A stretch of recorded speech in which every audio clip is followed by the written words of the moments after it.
For 3 decades, he was Egypt's strongman, but it took just 18 days of protests to topple Hosni Mubarak.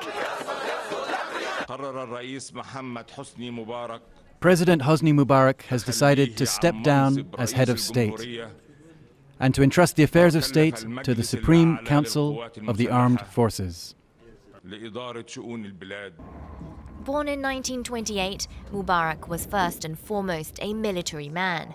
Having served as Minister of Defense, he was promoted to Air Marshal for his distinguished record during the Yom Kippur War against Israel in 1973.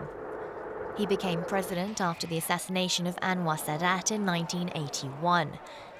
During his 29 years in power, Mubarak actively clamped down on Islamist movements, imposing a state of emergency law. His stance earned him vital support from the United States. Egypt obtained over $1 billion a year in military aid from Washington. Despite that alliance, he opposed the 2003 war with Iraq.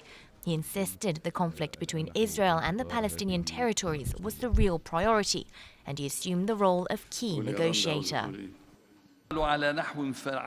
This new phase needs to be the phase of peace, to bring about total peace and create an independent Palestinian state. His ongoing rapprochement with Israel angered many in the Arab world. For much of his first decade in power, Egypt remained suspended from the Arab League, and Mubarak himself survived at least half a dozen assassination attempts. Despite the attacks, he managed to remain in power. He was re-elected 4 times and ran unopposed on 3 occasions. He was also criticized for human rights abuses, muzzling the press and stifling the opposition. Along with his autocratic rule, it was persistent poverty and anger at entrenched corruption that brought hundreds of thousands of demonstrators onto the streets in early 2011. At first, the president remained ever defiant.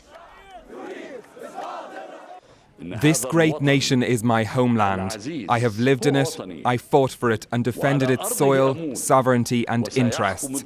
On its soil I will die. History will judge me and all of us. 10 days later, Mubarak stepped down, bringing an end to his 29 years as president of Egypt. The people turned out on Cairo's streets in massive celebrations.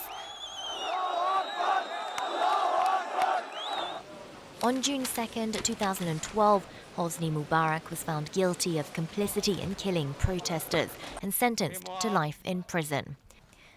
But his democratically elected successor, Mohamed Morsi, was overthrown in a military coup in 2013. Another top military figure, Abdel Fattah al-Sisi, became president. Hosni Mubarak ended up spending 6 years behind bars, acquitted on appeal and freed in 2017. He spent his last years by the sea in Sharm el-Sheikh.